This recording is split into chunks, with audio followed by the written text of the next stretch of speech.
Meanwhile, at the boneyard on Krakoa... Just worry about resurrection protocols and leave the hero stuff to the big guns, eh? I am the big gun, bitch. Or have you forgotten? I once came so close to cracking this world apart like an egg that you had to make a deal to host an ancient death goddess just to save my fractured mind. I mean, read X Factor if you don't know what I'm talking about. But sweetie, since you appear to be fully mortal again, I'd say that whatever is going on with you is especially my business. Hey, it's funny. What is? Funny how the world still seems to be holding up just fine now, does it not? Oh? I love. Been a while. You must have forgotten about me sonic hypnosis. Why else would you be dumb enough to confront me by your lonesome? You're going to leave me alone now, Lorna. Yes.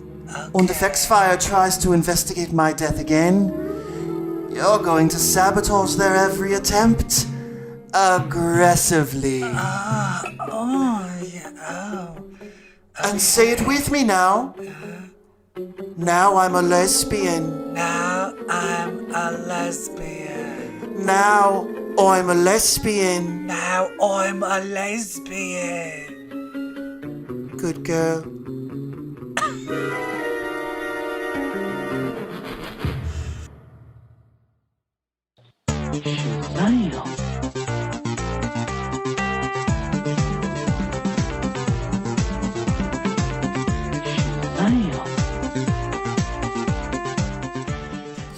Hello, everybody. Oh my God, I was under the hypnosis. God. Welcome to episode 163 of CBQ Legacy. That's Comic Book Queers. And I am your host, EvilJeff, and I'm joined with me, as always, by the sexy, and amazing at an Irish accent, Brett. Hi, everyone. Hi, everyone. I'm not good at an Irish accent. I can, whenever I try to do one, I have a Minnesota accent. Like, oh, Lucky Charms. Let me say, so when you say I, you go, hi. Hi. Read the book. See, I'm bad. I don't know. Come on. Let's talk about comic books. Hello, everyone. Welcome to Comic Book Queers Legacy. This is a podcast. It's about comics and everything related to them. Yes. Sorry if we sound frazzled, but democracy is crumbling, and we're going to talk about people with magic powers. So just fucking buckle up. Let's forget about the world for a moment. I have to say, reading comic books as long as I have, I feel particularly trained for this moment. Like, okay, stormtroopers invaded the rebel castle. That's how I'm thinking about this. Exactly. They're stormtroopers. Yes. What fun. They're evil. They're not. They're just the bad guys. They're the bad guys. Or and Loki, the bad guys with the Viking, with it, like, that basically was like Loki. The guy with the Viking helmet. Yeah. Oh, God. Anytime I see a fellow gay, like, I don't know, I'm like, shut it down right now. Fuck you.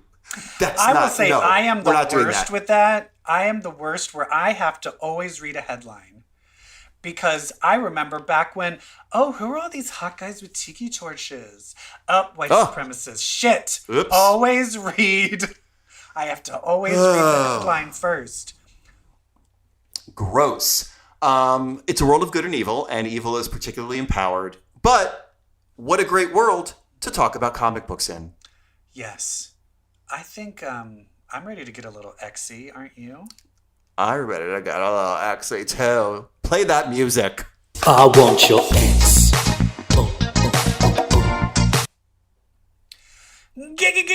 Come on. Ooh! All right, so we just read a scene. We read a scene from a comic book called X Factor, particularly number 6. That's written by Leah Williams, a personal fave, and drawn by David Baldeón, another personal fave. Can I just say, this is they're listening to our podcast because I'm going to just who doesn't? Who isn't? I've actually a friend of mine just posted on his Facebook tagging me Oh my God, thank you, Jeff McCubbin. I'm reading Something's Killing the Children. Like, he's been listening to my podcast. I didn't even realize. Thank you. I was like, woo! That makes it 4 listeners. Woo! Actually, no, there isn't. It turns out one of my boyfriend's, one of his friends was listening and then happened to tell him the last episode how we were making fun of my boyfriend's eating habits. And my boyfriend was like, what were you saying about me on this podcast? Oh my God, we talk about you all the time, Joe. And I was like, it wasn't anything that wasn't true. He's like, that doesn't matter. He's like, that's even worse. Wait, there was a listener on Twitter who said they've been listening since 2007 and was referencing bits and was like, your show got us through college. Like, my friends and I would listen, but like while we were up studying, I'm like, this is incredible. Like, he's referencing bits. I'm like, I think I remember that. I don't remember what Listen, happened last we're doing week great. besides the 2000s. We're doing great, not like Teresa Cassidy, a.k.a. Siren. But the reason I brought that up of like why I think that Leah Williams is listening is because I brought up, wasn't Siren a goddess? What, didn't she become a real siren, like a real banshee? Whatever happened with that? Well, and I went and looked it up. After reading this issue, it has never been addressed since X Factor, the original X Factor. And so they're fucking dealing with it now. Woo! Is that what you think this is? I don't know. Is this related to that god status? I think it has to be something. There's something, not necessarily that she still is a god, but there's something, I think that has to have something to do with it, especially the fact that Polaris brought it up. I just forgot that at the end of Peter David's X Factor run, I totally forgot that Polaris and Havoc joined the team. Yeah, I forgot that too. Like, in the last bunch of issues, and that's when all of that happened. So she brought that up. I'm like, oh yeah, that's right. They were on the team together. That's incredible. So I think this definitely... There's something... Okay, so what is going on, Brad? Explain what's happening in X Factor.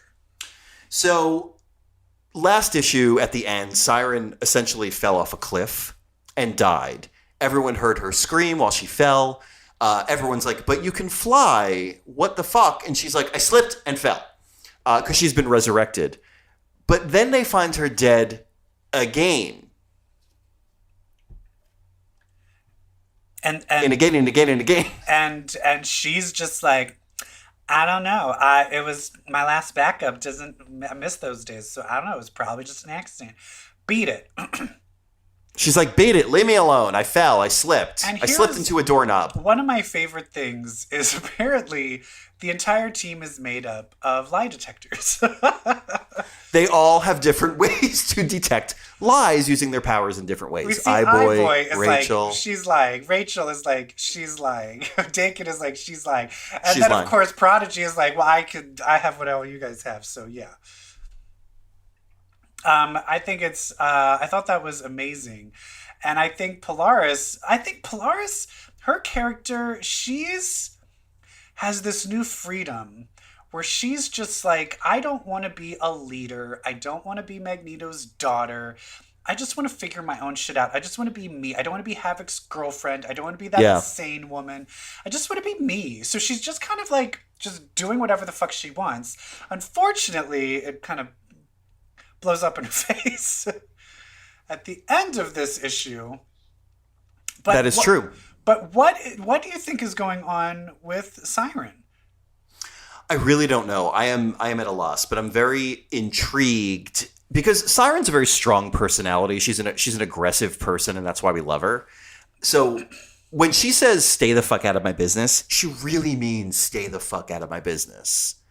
To the point where she hypnotizes Lorna at the end and sets up some hilarious future plot lines where X Factor is going to try to investigate the death of Siren, which we know another one is coming. Thus, that's been the pattern. But Polaris is going to subconsciously be sabotaging their investigations. Now, so we've got a mole in X Factor. Who doesn't love that? And now, do we see that shape at the end when she is like, good girl, and the birds are flying, forming a somewhat of a shape? Is that... Yeah, I was trying to investigate what that is. I can't discern. Surmise. It looks like some kind of Illuminati symbol to me. Yeah. And that's the other thing is her eyes are glowing. And I don't think Her eyes are glowing. usually do that. Which is why I'm thinking that maybe, what was it? I think it was Morrigan?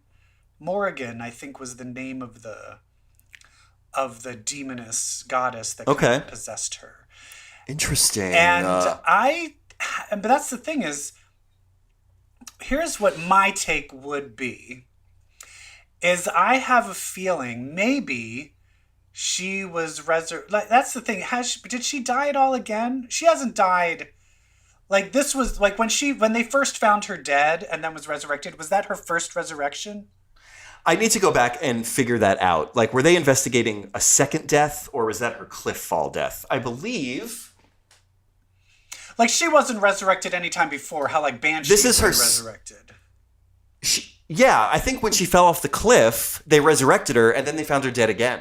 No, that's what I mean. But she wasn't. But before that, like before House of X, like before House of X, she didn't die or anything, right? No. So here's my take: is maybe she does still have that Morrigan like call to her, being in her, and then it's like, I'm gonna take your body over again, and she's like, fuck this, commits suicide, gets resurrected. Morrigan maybe comes back, and she's like, nope. And then she's like, I'm going to fucking kill myself every time you try to take me over. That's just one thing I'm thinking, like, maybe that's what it is, maybe? Yeah, I mean, that symbol that the birds are forming, like, could that be some kind of Celtic symbol? Yeah. All I know is it's very, I'm here for it. I do like, because that's the other thing, is Siren has a very weird history. I think people forget that, like, she has a very specific character. Like, she's a very, like she was in remember she was dating Deadpool in X Factor? Before that, she was dating, before that, she was with Madrox. And then there's the whole, she carried Madrox's dupe baby. Like, this girl's been through shit. She's been through some shit. Yeah, she's fucked up. And you know what? If you get a fucked up ginger, there will be hell to pay. Hey. I host a show with one. Yeah. Rain Sinclair. Yeah, that's right. Jean Grey, Madeline Pryor. EvilJeff. Teresa Cassidy. Who's the other character that was a little interesting to you in this? Was there another character that that stood out for you? They're really kind of going in on Prodigy. On Prodigy, yeah. How he really can be a source of knowledge. Yeah, he's basically that will help these investigations. Oh, there's a whole source of knowledge about mutant death and mutant decay and mutant bodies and mutant decomposition that no one has ever studied. So I'm going to create that whole wealth of knowledge. I do love that Prodigy is trying to become some sort of forensic expert. Yeah. To help with these investigations. To help with the investigations, which is just like, he's like, oh, if I can figure out how fast a resurrected or mutant body from Krakoa decomposes, I can signal the time, I can get the time of death. Here's the thing that's interesting, though, is Prodigy, I want to know, what are the upper limits? Because right now, the way his power used to work, when he was around someone, he would know everything. But when he walked away, he did not know it anymore. Until he was powered, and the Stepford Cuckoos said, even though you don't have your powers, we'll give you access to everything you used to know, and you'll remember it forever. And now it seems like he has both of the powers now, that not only can he gain the knowledge, but he keeps it. And that, I feel, has Omega level potential. Is that just me? Ooh, I like this. Because it's like, what's the limit? If he has no limit. Does he have no limit to how much knowledge he can retain? I think that's Omega level. So his knowledge that he retains, it's not memories, it's skills, right? Or it's He knows the knowledge that you have learned. It's basically what you have learned. So if you're a doctor, he knows all of your doctor stuff. If you're a ninja, he knows all of your fighting skills. It's like that kind of thing. Let me ask you this crazy question, and I hope you're sitting down. Okay. Do you record this sitting down?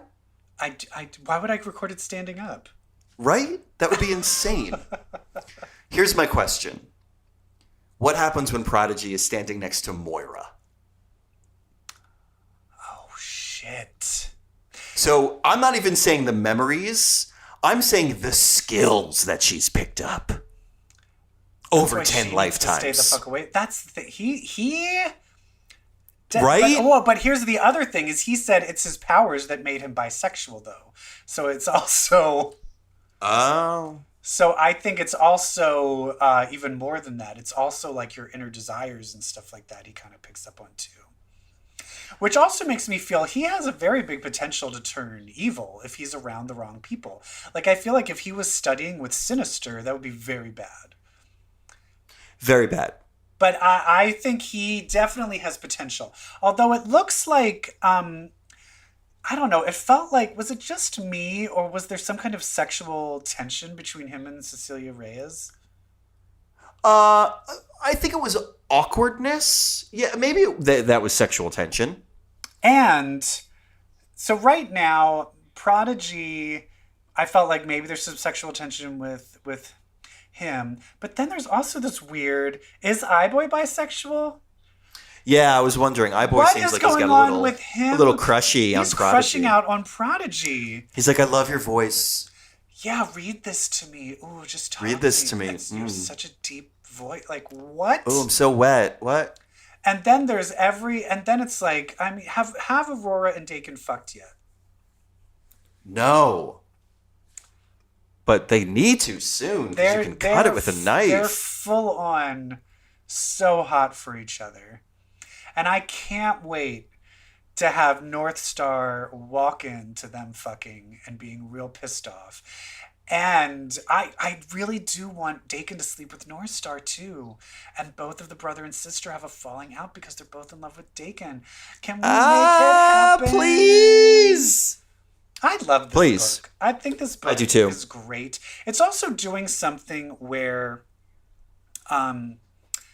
it's doing what X-Force is supposed to do. Let's take the idea. X-Force is supposed to be, let's look at the nation building, the nation relations of this nation, of Krakoa. Is it doing it? No, failing miserably. X-Factor is all like, we're going to just focus on the resurrection protocols. And going so hard in on it. And it's so fascinating. I fucking love it. There's twists and turns. There's drama. There's romance. But there's science. And it's great. You know what? Here's the thing. Here's the word. There's one word that X-Factor does and that X-Force does not. And that word is explore.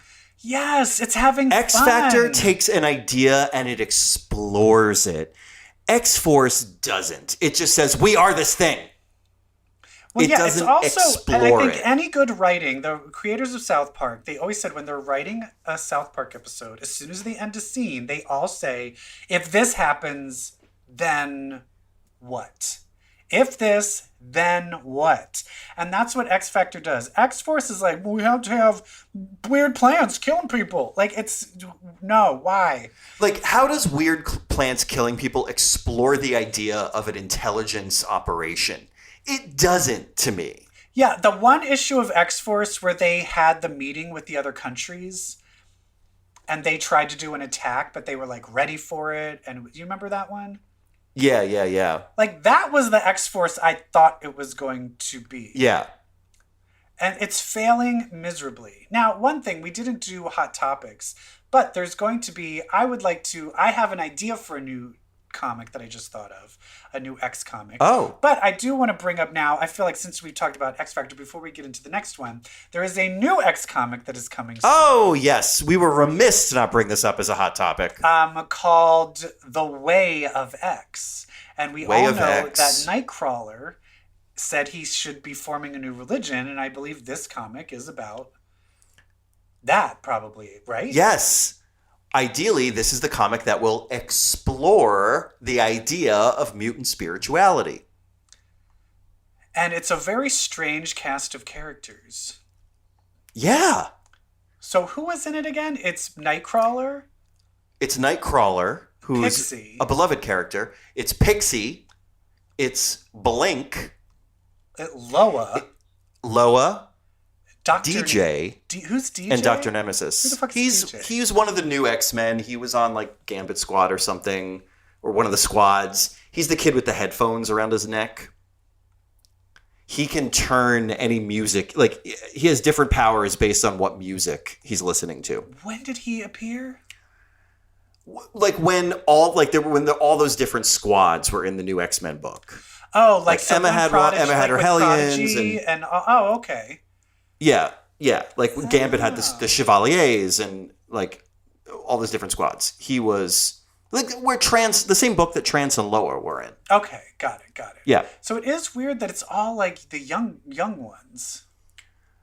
Is this going to be like young an impressionable minds? Is this going to be like Jesus Camp? I don't know. Nightcrawler's molesting all of them.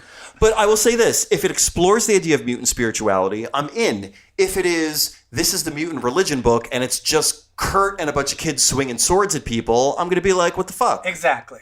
And that's why I now have an idea for a new comic. Because it's the same thing with the space one. The space one is all dealing about, getting the X-Men to use their powers to explore space and time warps and black holes and all that stuff.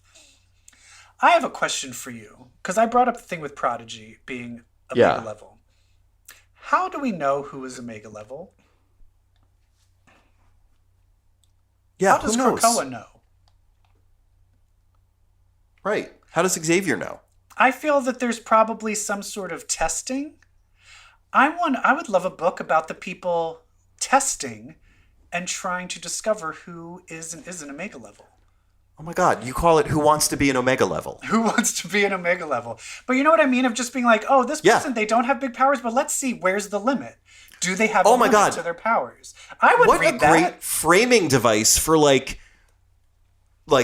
grounded character studies of different obscure mutant characters trying to push themselves, trying to push their limits, trying to remove obstacles in their... Like, what a great way to explore the different mutants on Krakoa. Yeah, and it's also, that could be the group that also would be like, how did they figure out that those 5 teleporters could teleport? Or what is it? No, not the teleporters, but what's the group in a Sword? What are they called? Yeah, the 6? Yeah, or whatever? The 6. Yeah. How were they discovered? I feel like I want to see the group that's figuring all of that out. Yes. Who would you think would lead that? Who's a good tester? I mean, originally I would say Beast, but I hate Beast. Honestly. Who? And I hate to say it, Charles Xavier. Yeah, let's put fucking Charles at the center of something. Yeah. All right. Are you listening, everybody? Omega. It could just be called Omega. It could just be called House of Omega. Ohega. But I'm going too far into my own dreams. There actually is another comic that did come out. there is a dream book out there already. And that is Hellions, number 8, by the Can Do No Wrong Zeb Wells and Steven Segovia. And this is just kind of the epilogue of Nanny getting her nanny ship. Because they got to get that suit back on Orphan Maker because he's leaking. Whatever that means. Orphan Maker, is he Omega level? Sorry, bring it back to my cool idea. Hellions, the comedy in Hellions, because I will just say... It's on point. Fucking Hodge starts monologuing. Oh. And Wild Child and Nanny are like, you're talking too much. And they just run past him. And even the bubbles, like their balloon bubbles go over his balloon over his speech. Of monologuing. And they're like, shut up. There's too much talking. And they just run past. I was dying. It was so fucking funny. Heretical scum, come back here. I was talking. So funny. They don't give a shit. So what's so interesting about Wild Child and Nanny is that they're super weird now for having died on a menth, but they are connected. And they're not just connected to each other. They're connected to a menth still. And they And- kind of reveal a shitstorm. that Amenth has got a plan for them. Yeah, they're coming. They They're serve coming they serve a back. different purpose. Yeah. Now, this thing, so Amenth. So I'm still confused as to what is on Otherworld, what is on Araco, and where is Amenth? Is Amenth not in any of those things? No, Amenth's its own world. It's basically Amenth is on the other side of Otherworld from us. So to go from Earth to Amenth, you have to go through Otherworld. Okay. And Araco is on Amenth, or it was. Now it's back. But are they, so the people, so they rule that one part of, was it Dryasdor on Otherworld? They invaded. You have to think of it as they invaded Dryador. So they came in to Otherworld to get to Earth, and the first place they hit was Dryador. So they took it over. So my thing is, so if all of the mutants were moved to Earth and Apocalypse and all of them are on Dryador, then who's left on Amenth? Just the demons? I don't think Apocalypse and them are on Dryador. I think think they're on Apocalypse and Amenth? them are on Amenth. Oh, Yeah. okay. Well, then who's a Dryador? It's probably the people that were there before they got insurrected. Well, they're not going to just let them take back over. Why not? All right. Well, inquiring minds want to know. You hear that, Saturnine? But anyway, so this really was just like one big battle scene.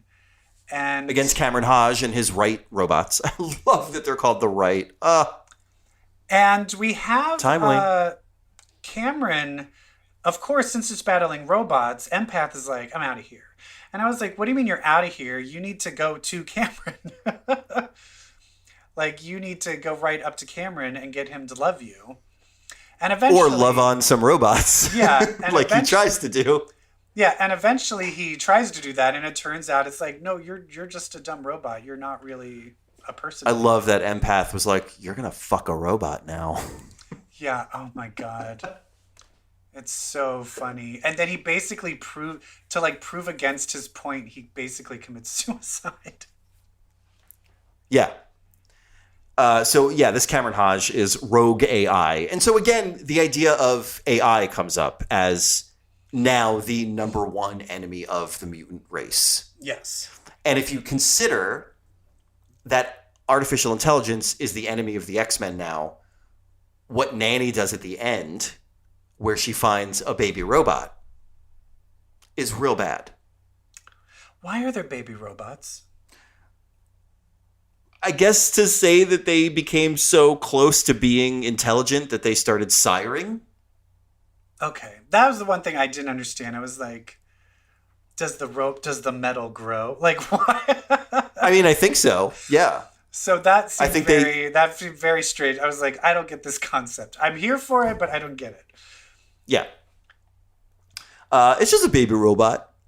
It's like Baby Yoda, but metal.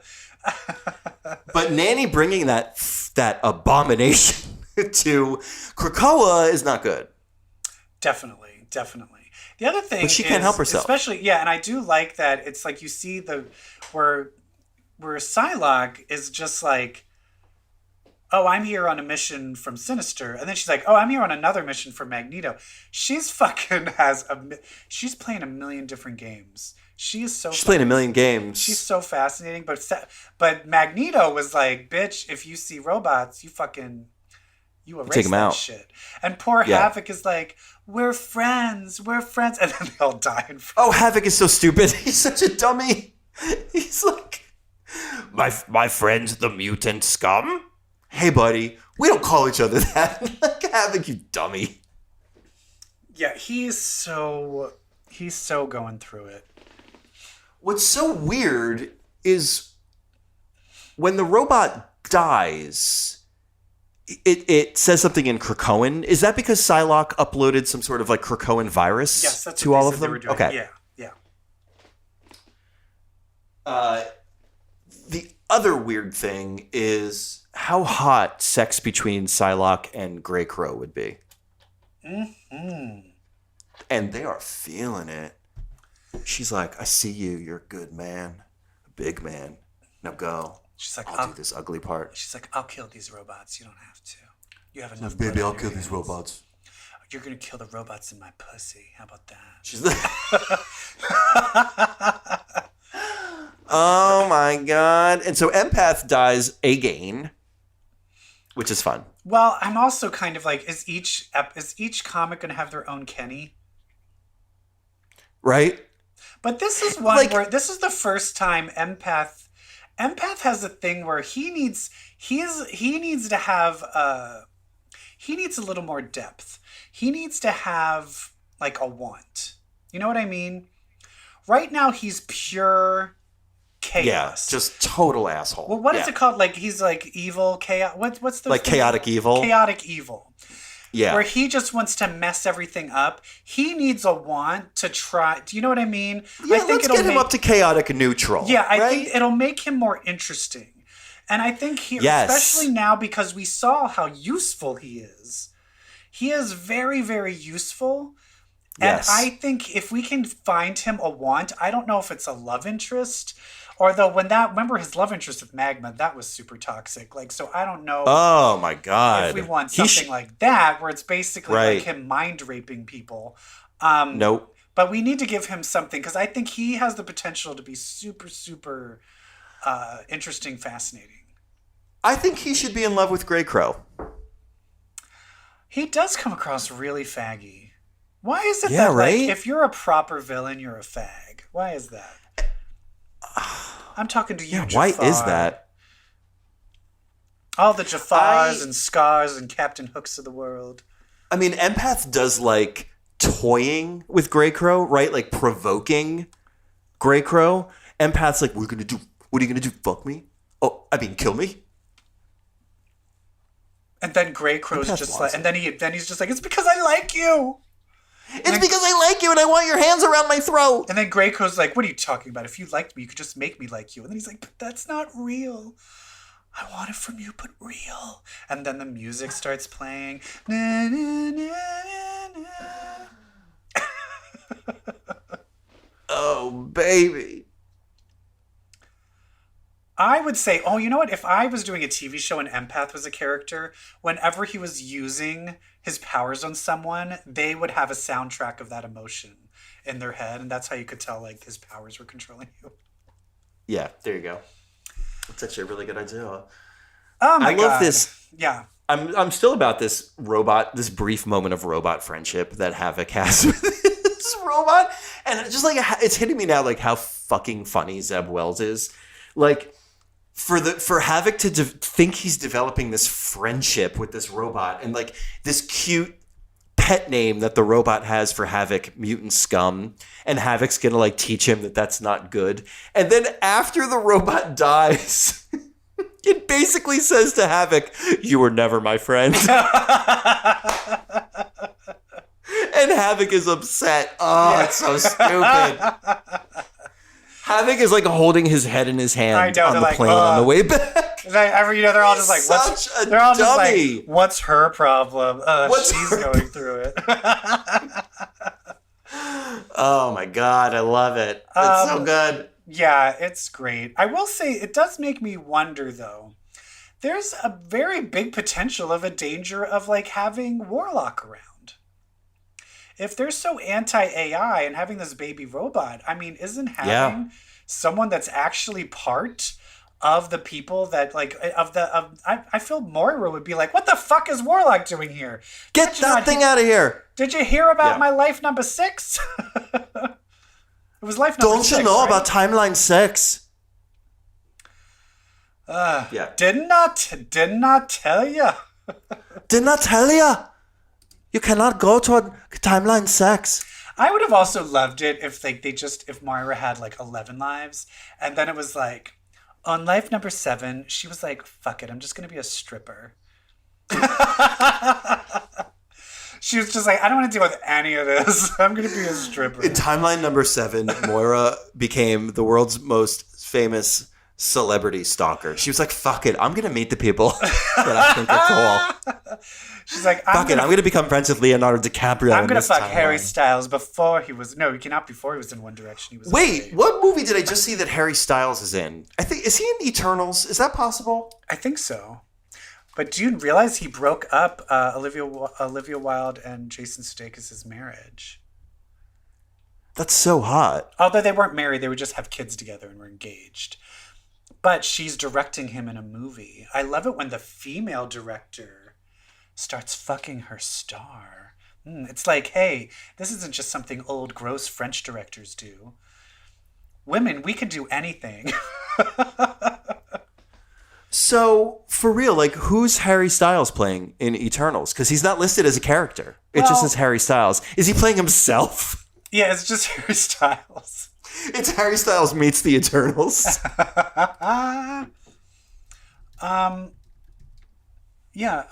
Let's IMDb it. But after that, why don't we get to our next section about getting another comic? Oh, you gotta get a comic. If it's not X-Men, you still gotta get it. Hit it! You gotta get a comic if you wanna get ahead. All right, so I only read one other comic. You did? Well, I read two, and one of them is the one you read. So may I just tell you about the one you didn't? Okay. What fun. So you're a big fan of The King in Black. I am not, actually. The current event. I hate it, and I said I was never going to read it again. Okay. Well, there's a tie-in book to The King in Black called Return of the Valkyries.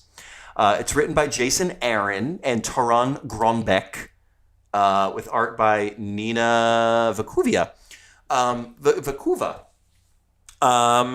So listen, it's about Jane Foster in her new persona as Valkyrie, tasked with taking Sentry to Valhalla after he was ripped apart by Null in The King in Black. Okay. So it's the story of her doing this, and basically she happens upon a monster in the realm between realms where she's trying to take Sentry to Valhalla, and the monster eats Sentry's soul. So now you've got this Sentry soul trapped in a monster, but that's only the A plot. In the B plot, we follow a new Valkyrie who we've never met before. And she is created... Oh, she's reliving this nightmare moment where her girlfriend dies. Yes, there are lesbians in this book. But I thought all the Valkyries are dead. Right, so that's what's weird. That's why this is the return of the Valkyries. But what's weird is this is a never-before-met Valkyrie. And she's reliving this moment of where her girlfriend Valkyrie dies... And then she winds up at a bar, but the whole time she's saying, none of this is real, none of this is real. So she's in this weird, like, trapped, like, nightmare realm. Is she like Asgard bar, like Asgard world, or is she on Earth world? It's just, we don't know where she's in this, like, weird nightmare realm. Is it a lesbian bar, or is it like a medieval Viking bar? It is clearly a lesbian bar. Okay. No, it's like a medieval Viking. It's like a space bar. Like the bartender. It's actually both. The bartender is an alien. She's like a pink, muscular alien. Also, very dykey. Okay. Love it. Okay. So while Jane Foster is fighting this monster, she like pierces like the veil. Like she pierces some like wall of reality and creates a hole and can see the other Valkyrie at the bar through this hole and like pulls her through. So now you've got this never before met Valkyrie who was reliving this moment of her girlfriend dying in some weird nightmare realm. She's now fighting with Jane Foster against this monster that ate Sentry in whatever realm Jane Foster's in. And here's the point of it all. The new Valkyrie, the one we've never met before, who's lamenting the death of her girl, is Batwoman. Looks exactly like Tessa Thompson. Oh, okay. Yeah. So it's just bringing her character in. Yeah, and the girl who she's mourning looks It's not Brunhilde Valkyrie, but it looks like Brunhilde Valkyrie, just like that moment for Ragnarok that they cut out because it was too lesbian-y. They cut it out? Yeah. Was that cut out? Oh, no, there was like an embrace that was cut out. Like they showed them like, there was like a kiss or an embrace that was cut. There was a part where like Brunhilde was like pushing Tessa Thompson's head down. Yeah, no, they showed like to eat her pussy. like true, yeah, exactly. Like, oh no, they were straight up scissoring. Like it was a hot 7-minute scissoring scene. Stop it. We stop it. So long story short, I believe this is like, I know there was one in that Exiles book where like Peggy Carter was Captain America. There was like a Tessa Thompson-ish Valkyrie in that, but I think this one is like, okay, from now on, you guys, Tessa Thompson Valkyrie will be here. I don't know. Turns out we reveal at the end, she is one of the original 9 Valkyrie that like rode alongside Odin's father. She was there for Odin's birth. Odin's birth, not Thor's, Odin's. Damn it. So she's old.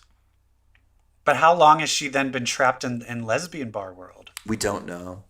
We don't know. We don't know if she was with the group of Valkyrie that died in War of the Realms. We don't know. And then how does this relate to King in Black? It's all because of they're taking the Sentry's soul after he died. Is that what you read? That's the actual plot you were reading? Yeah. There isn't like something going on with the actual King in Black and all that other stuff? No, like Null's not in it. It's like just the connection point is the death of Sentry. All right, well, good, because I hate that other character. Yeah, I mean, I'm sure they'll wind up fighting him at the end or some shit. But did somebody die? Didn't yeah, Sentry. But besides and him, but did, in number 2, Eddie Brock, Venom. So Venom died.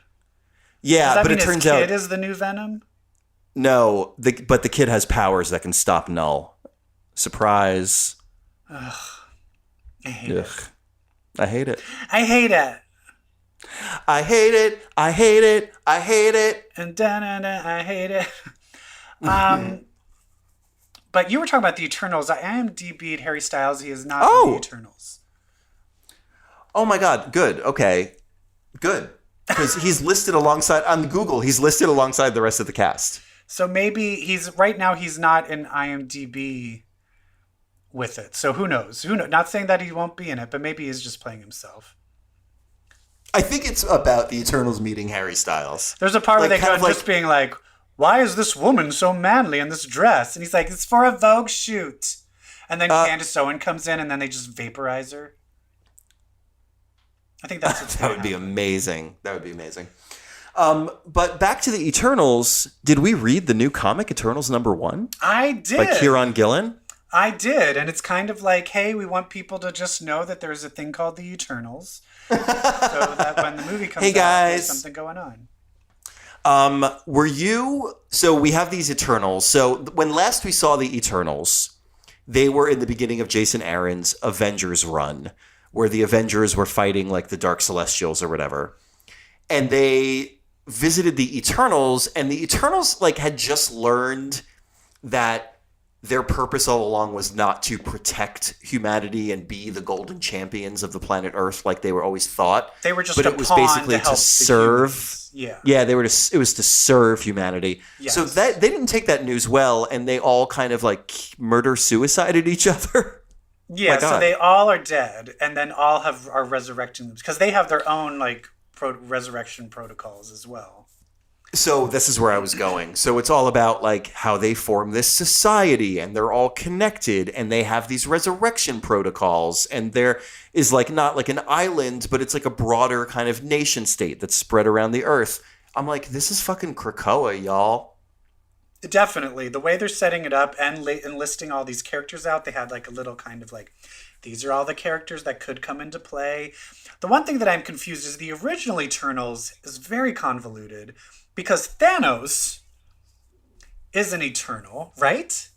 And so I am so glad you brought this up. But he was from the Titan Eternals. So I just remember there was different Eternals living on different planets, kind of diverging separately from each other. And then there was the one Eternals that got super big powers. And then there's Thanos was on his thing with his power. So I'm still a little confused of like, is that all gone? And now there's just like one group of all these Eternals, like this is all of them? You know what it is? Originally, there was a group in Marvel called the Titanians, and that was Thanos and all them. Oh, and they then made they were them like Eternals. they made them Eternals. Yeah, Okay, they like kind of okay. retconned that the Iranians and the Titanians, they're Eternals. And apparently, you can also switch genders during resurrection. Yes. Because So this is where it ties into the movie. The Sprite character, and it looks like it didn't happen just now. It happened previously. That Sprite went from being an 11-year-old boy to an 11-year-old girl. Yeah. So Neil Gaiman's Eternals is about Sprite, who becomes an 11-year-old boy in that story. All the stuff that Sprite was excluded for, they basically said that the excluded SP is Sprite. There are basically certain Eternals that the Eternal leader, Zaros, has left out of the resurrection protocols. Like, ooh, won't be resurrecting that one, won't be resurrecting that one. One of them was Sprite because of what the character did in Neil Gaiman's Eternal story. Yeah. Sprite's the one who wiped all their memories, all that. Sprite came back as a girl in this story. Why? Because they cast a girl. They made Sprite female in the movie. But also, why did they were like, oh, we're gonna bring her back. I was still like, why? Why? There's a higher purpose, I'm sure. But then it looked like, what's the leader's guys with the Z? Zaro? No. Zaros. Yeah, Zaros. Zaros. He's like, he was like Icarus, who's kind of like the main character. I guess you could call him Yeah, Icarus is going to be Captain America of the... Yeah, Icarus is like the most recognizable one. And it's also like, Richard Madden in the movie. Yes. Oh, I can't wait for that. And they're like, why don't you fucking we're bringing back Sprite? And he's like, why? And he's like, there's a plan. And then they come back, and then Zoros is dead. Murdered. Head His skull crushed. skull crushed. Slashed. And then they go, but that's the thing is... it seems like Sprite's acting as if when she gets to Earth that she hasn't been to Earth since the Neanderthals. That's not true, is it? Isn't that strange? So I guess Sprite has no memory from... Oh, you know what? I just realized they said, we booted her up from her last backup that we felt. Like I said, Krakoa. We used the last backup that we felt is like not dangerous. So I think that I just answered my question myself. So I guess that's why they did that. Yeah. So this is Icarus and Sprite. Basically, Sprite's causing mischief and mayhem when Icarus resurrects her. And so they're dealing with that. They bump into Iron Man, who Iron Man remembers them, Icarus anyway, from Jason Aaron's early Avengers run. And Iron Man's like, whoa, you're not going to freak out again. I guess that's a reference to kind of like the suiciding that they all did. Yeah. And then they're like, Phastos calls them back. Phastos, who's going to be the gay Eternal in the movie, calls them back, and they're like, Zaros, throat slashed, skull crushed. And they're like, somebody with a really big hand crushed his head. And then somebody with a really big hand shows up at the end, and that's Thanos. Mm-hmm. And here's why I'm glad you brought up Thanos. I've never connected the Eternals to Thanos in my mind when thinking about the Eternals movie. So is the Eternals movie going to like give more background and backdrop about Thanos? Like, how central is Thanos going to be? That's the thing we have to think about is when the biggest mystery I have of the Eternals is when. Is this starting before Earth begins? Is it starting now and then showing flashback? You know what I mean? Is this post Civil War, before Civil War? Will it be all over the map? Because I mean, technically, Eternals could start before humanity even begins.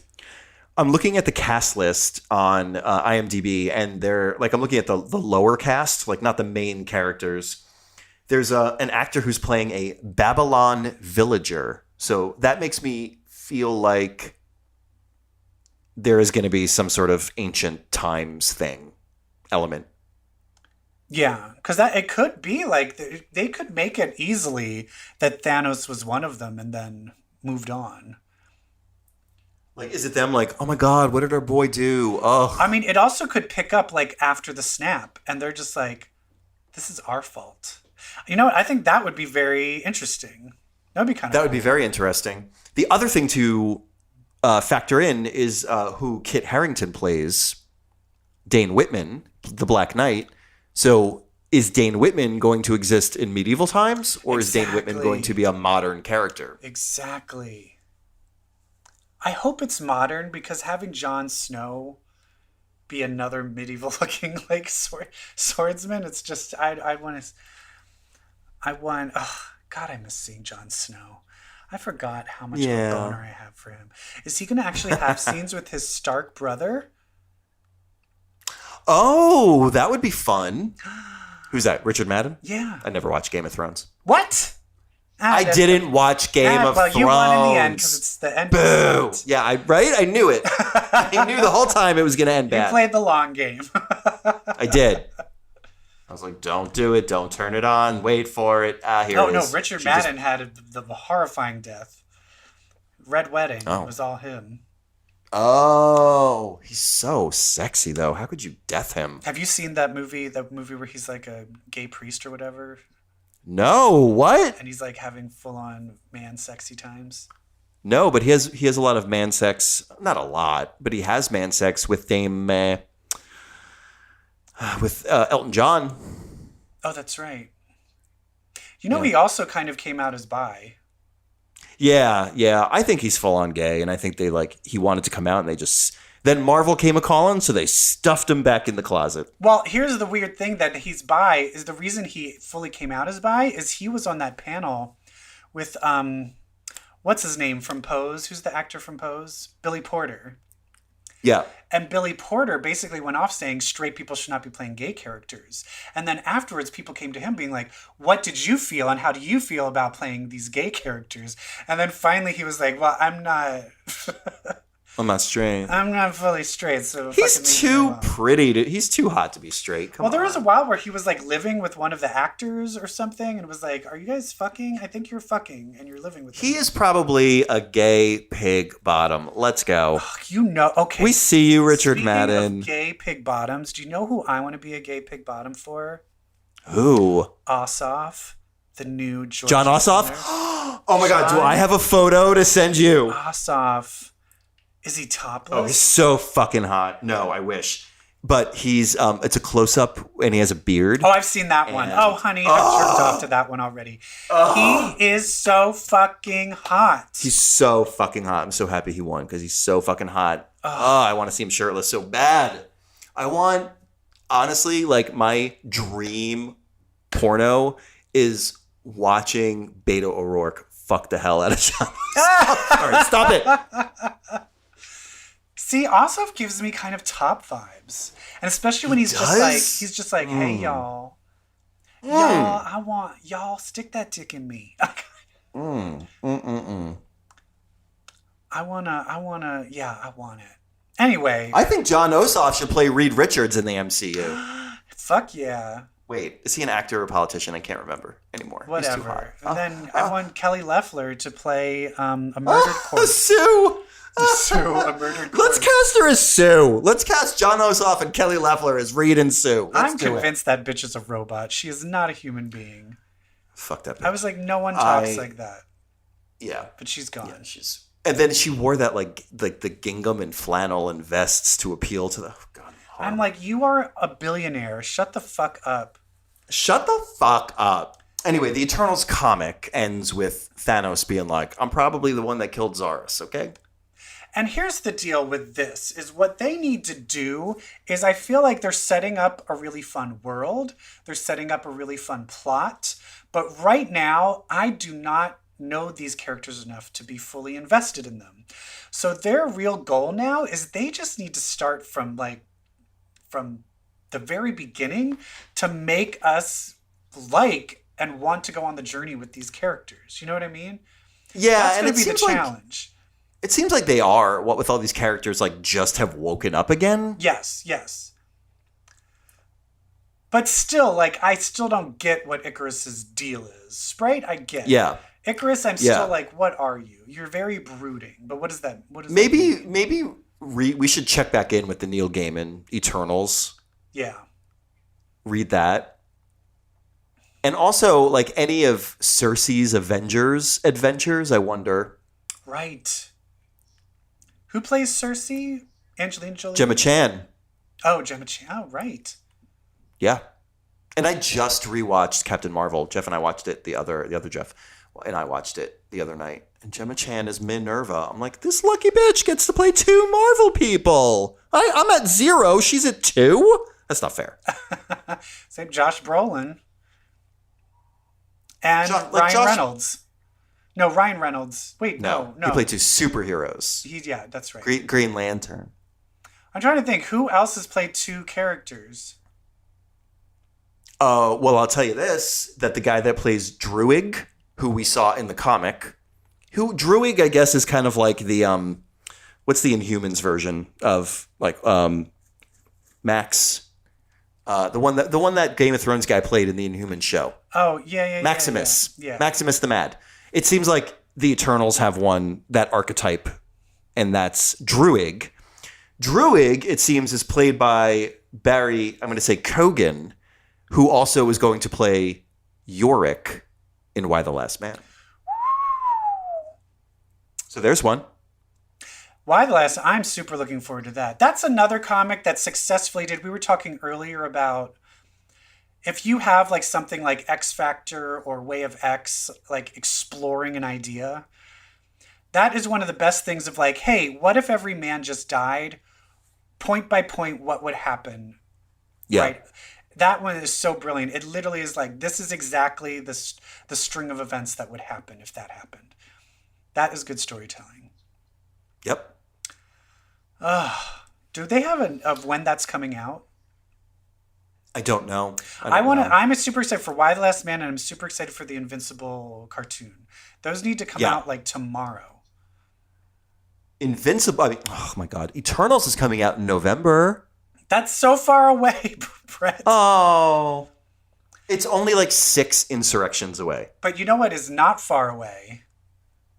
By the time this comes out, it will only be a couple of days away from WandaVision! WandaVision! Fighting for our rights.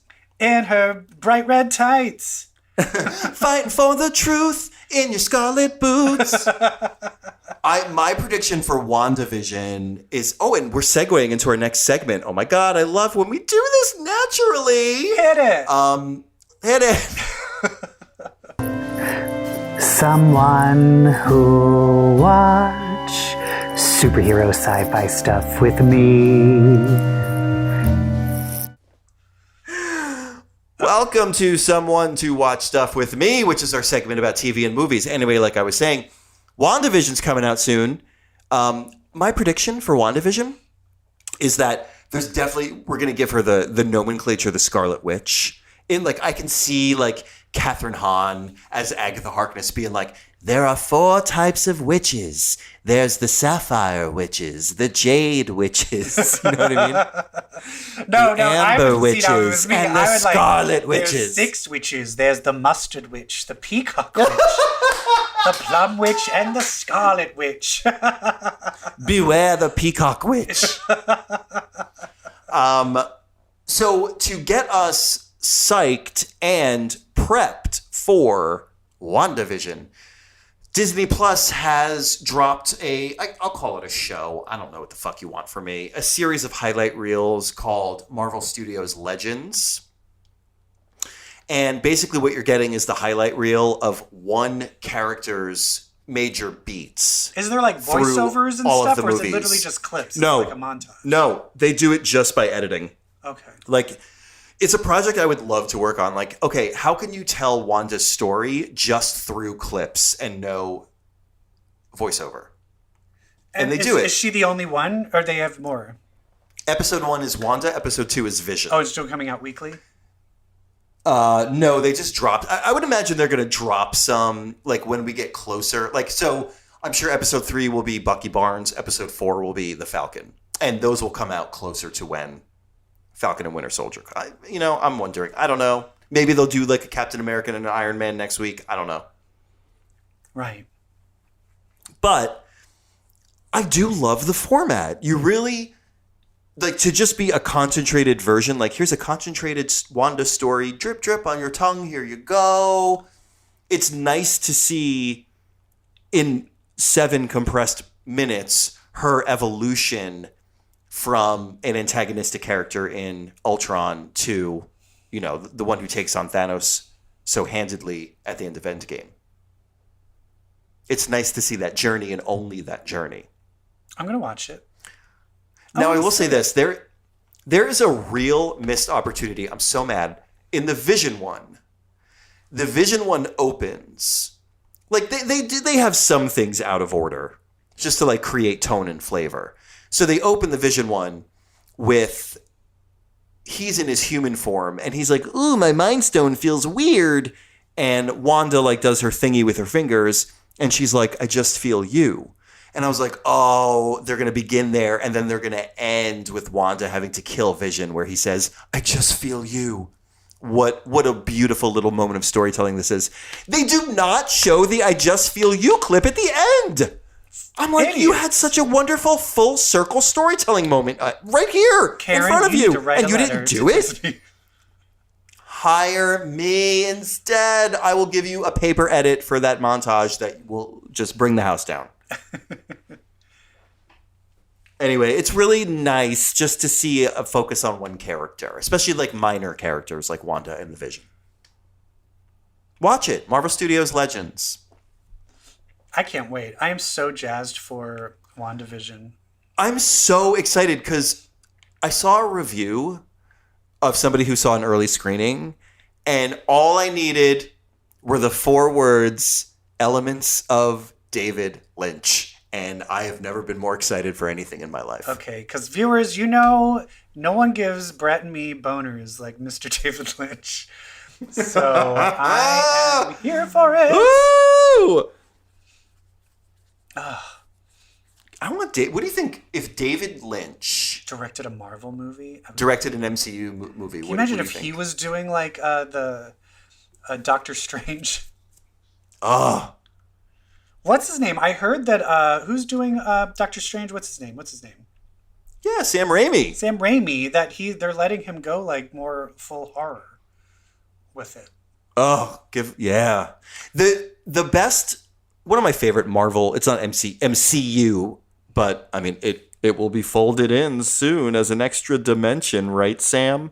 Is in Spider-Man 2, Sam Raimi, when the doctors are trying to remove Doc Ock's tentacles, and it goes full Evil Dead. Yeah. That is such an underrated moment in superhero movies, I feel. I'm trying to think. I just would who. Okay, we're gonna end today's show with Lynchian wish list is what I'm calling it. Lynchian wish lists, yes. Okay, so they're going to make an X-Men solo movie directed by David Lynch. You get to choose either the X-Men team or the X-Man that David Lynch would do.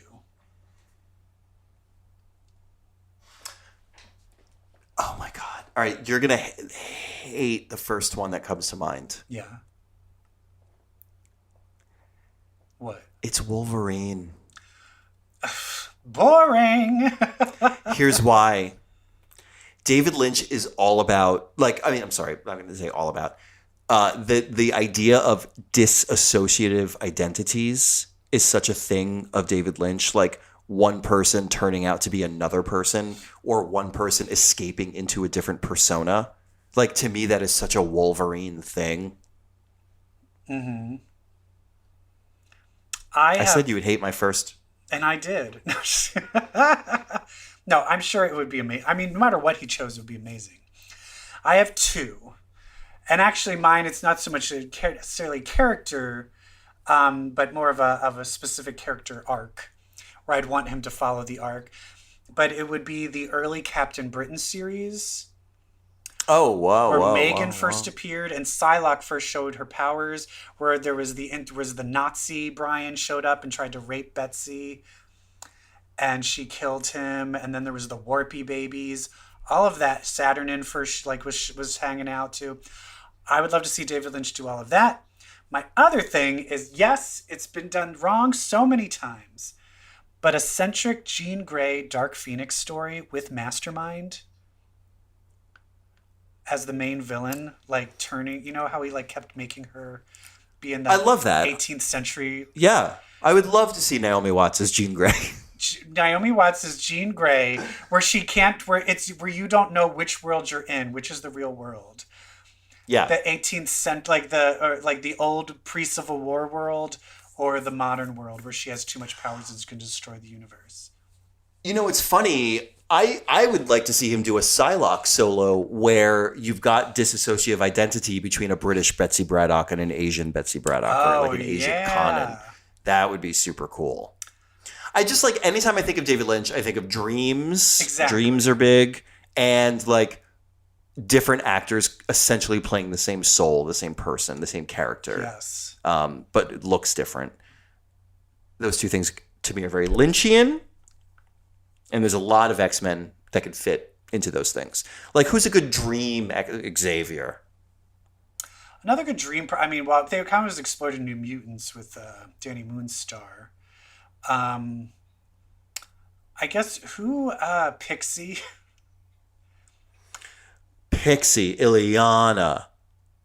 Who else is the dream powers or mental powers that aren't necessarily? I still hold that Wolverine is the best, most suited David Lynch character. The more I think about it, the more I like it. Oh, you know what's really good is the Brian K. Vaughan Ultimate X-Men run. Did you read that? No. What?